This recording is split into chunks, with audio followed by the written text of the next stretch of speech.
Bagaimana cara meningkatkan atau menguatkan ingatan? Baik. Satu, ada 4 cara kalau Anda ingin dikuatkan oleh Allah dalam menghafal atau belajar mengingat sesuatu. Ada 4 cara. Dan ini jawaban terakhir kami. Yang sisanya insya Allah di pertemuan selanjutnya. Pertama, ada 4 sifat hafalan. 4 sifat hafalan sebelum kami terangkan caranya. Satu, ada orang yang cepat menghafal, jadi begitu disampaikan cepat hafalnya. Ya. Dan sulit lupanya. Sulit lupa, di cepat hafal, sulit lupa, lambat lupanya. Satu, ini yang bagus. Yang kedua, ya, lambat hafalnya, tapi lambat juga lupanya. Jadi ingatnya lama, setelah nempel juga susah lupanya. Yang ketiga, cepat hafalnya, cepat lupanya. Baru dihafalkan begini, oh hadis nomor sekian, keluar dari masjid lupa lagi, bisa ya. Yang terakhir ini yang agak repot, lambat hafalnya, cepat lupanya. Jadi tulis ya, begitu dihafalkan, langsung lupa. Nah, ini yang berbahaya ya. Anda pilih mana di antara yang 4 ini? Nah, cepat hafal, lambat. Kalau bisa cepat hafal, tidak lupa-lupa. Ya. Ada orang-orang tertentu yang masya Allah hafalnya cepat, bukan mau ingat, mau lupa susah. Bukan mau ingat, mau lupa susah. Ada yang begitu tuh. Di antaranya Imam Sulaiman, dikenal dengan Abu Daud. Kemarin saya ceritakan ya, yang lahir tahun 202 Hijriah. Abu Daud As-Sijistani. Itu ulama yang sangat luar biasa. Ketika menghafal cepat, mau lupa susah. Ya. Al-Bukhari, Abu Hurairah dan sejenisnya. Baik. Nah, kalau Anda ingin menemukan tipikal yang demikian, di antara tata caranya Anda bisa buka di kitab At-Tibyan karang Imam An-Nawawi. Saya rangkum cepat saja. 1, meluruskan niat.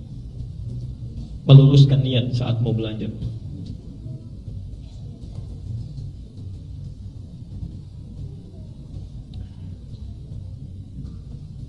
Biasanya kalau orang belajar itu ya, umumnya niatnya ada 2 kalau di psikologi pendidikan itu ya.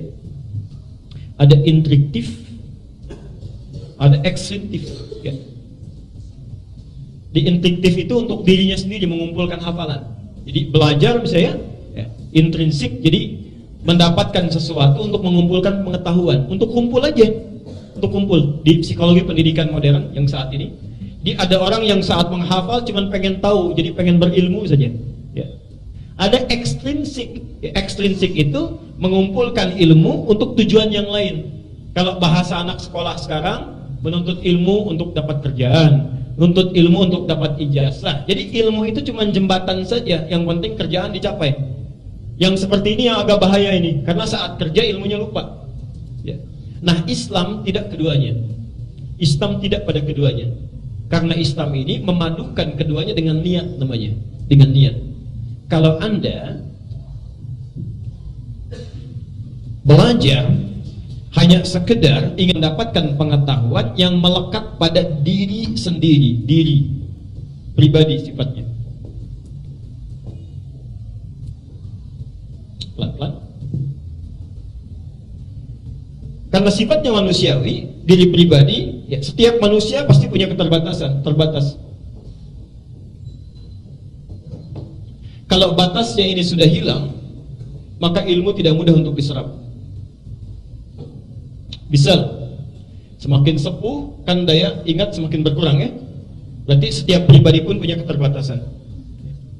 Tapi kalau Anda inginkan untuk kepentingan yang lain, dunia misalnya yang lain, dunia, maka saat dunia dicapai, ilmu pun bisa berkurang. Kalau Anda ingin mendapatkan ilmu yang terus menempel, melekat di dalam jiwa, tidak hilang, maka titipkan, mintakan, niatkan untuk yang tidak pernah punya batasan. Siapa? Allah. Maka kalau Anda ingin belajar, menghafal, melakukan sesuatu, lakukan karena Allah. Itulah sebabnya ketika Nabi Muhammad SAW diperintahkan untuk belajar, wahyu yang pertama turun apa? Jangan sampai situ, sempurnakan. Karena ketika wahyunya turun dengan menggunakan Iqra, nabinya tetap gak bisa baca. Perhatikan, lihat sejarahnya. Ya, saya kira Ustaz Khalid sudah mengajarkan barangkali.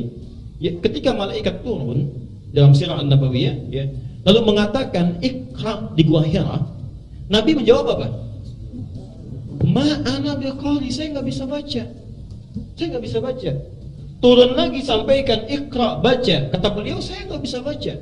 Sampai 3 kali.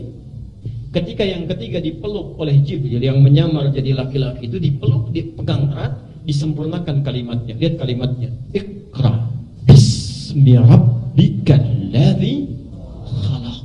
Allah. Nah, ini pelajar muslim harusnya begini. Ini baca yang di atas. Bismillahirrahmanirrahim. Lihat kalimatnya ya. Lihat kalimat bismi. Wahyu turun, Iqra. Tidak sampai sini. Bismi rabbikal ladzi khalaq.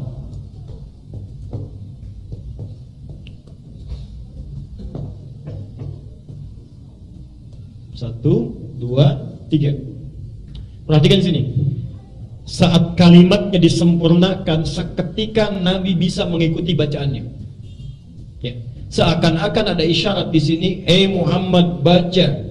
Jangan karena engkau tidak pernah punya guru yang mengajarkan, kamu tidak pernah bisa ada kesempatan untuk belajar, tidak punya kemampuan untuk membacakan sesuatu, lakukan semua itu bismi rabbik, karena Tuhanmu, niatkan karena Allah, inginkan karena Allah. Yang menciptakan kamu saja begitu mudah, apalagi membuat kamu bisa mengikuti bacaan. Maka ketika sesuatu dilakukan karena Allah, Nabi yang tadinya tidak bisa mengucapkan bacaan itu ditanamkan oleh Allah Qur'annya dalam dirinya. Maka turunlah Quran, dibacakan oleh beliau, baru bisa membaca. Iqra, Iqra, Iqra, mengikuti bacaannya. Di sini ada isyarat, mohon maaf ya, jangankan yang susah, jangankan yang sulit, yang mustahil pun kalau Anda lakukan karena Allah, maka akan dimudahkan oleh Allah. Saya usia sudah 70 tahun Pak, kayaknya kalau untuk menghafal Al-Quran sudah hilang kesempatannya, apalagi Qurannya setebal ini misalnya. Anda 70 tahun, ada yang 82 tahun gak bisa baca, gak bisa nulis, cuman mendengar saja, 2 tahun hafal Quran. 2 tahun hafal Quran. Anda yang bisa baca, bisa nulis, Masya Allah. Masa sudah 2 tahun belum hafal-hafal juga? Sampai kapan? Ya, lihat sini. Karena itulah kalimat bismi dalam ayat Iqra baknya menggunakan alif begini. Lihat. Cuma ayat ini yang kalimat baknya menggunakan alif. Sedangkan kalimat bismillah yang lain, bismillahirrahmanirrahim, baknya nggak ada alifnya.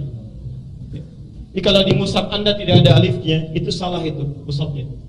Keliru tulisannya, harus ada alifnya. Karena tanda alif ini menunjukkan peristiwa bahwa alif itu menunjukkan panjang, sesuatu proses yang panjang. Ya. Umumnya kalau harakatnya ba, ada harakat kasrah, bi, itu alif gak ada. Kalau ada ya wajar, tapi alif gak ada. Karena alif itu biasanya menunjukkan satu makna, huruf yang dibaca a panjang. Ada huruf ta begini, dikasih alif begini, baca ta. Ada huruf fa, dikasih alif, baca fa. Selalu a panjang. Kok bisa yang ini harakatnya ba, kasrah, tapi ada alifnya? Ingin menunjukkan pesan kepada kita bahwa ini menunjuk satu kisah. Ada orang yang ketika diminta baca panjang prosesnya, gak bisa-bisa, tapi ketika dilakukan karena Allah begitu cepatnya. Saking cepatnya, pengen cepat dikuasai ya. Sudah bisa dibacakan, pengen cepat-cepat. Sampai turun ayat di Quran surah 75 ayat 16 sampai 18 itu, la tuharrik bihi lisanaka lita'jala bi. Muhammad, jangan cepat-cepat engkau lafadzkan itu untuk sekadar menghafalkannya. Kenapa? Inna jama'nahu wa qur'ana, karena kami sudah tanamkan itu dalam jiwamu. Orang-orang yang mengingat, menghafal karena Allah, dia tidak akan capek mengingatnya. Allah yang akan tanamkan apa yang diingatnya dalam jiwanya. Jelas sampai sini?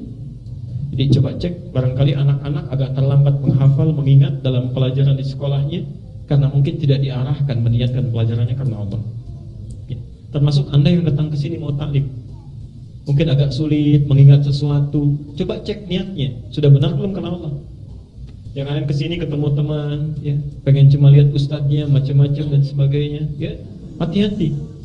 Ya, baik. Yang kedua, saya agak cepat. Satu niat, yang kedua kesungguhan. Ada kesungguhan. Sungguh. Di antaranya mencatat, ya, berdoa. Sebelum belajar berdoa dulu. Allahumma faqihna fid din wa 'allimni at-ta'wil. Ya, Allah akan kuatkan insyaallah. Yang ketiga, tingkatkan amal soleh. Ini intinya, tingkatkan amal soleh. Karena ilmu itu cahaya.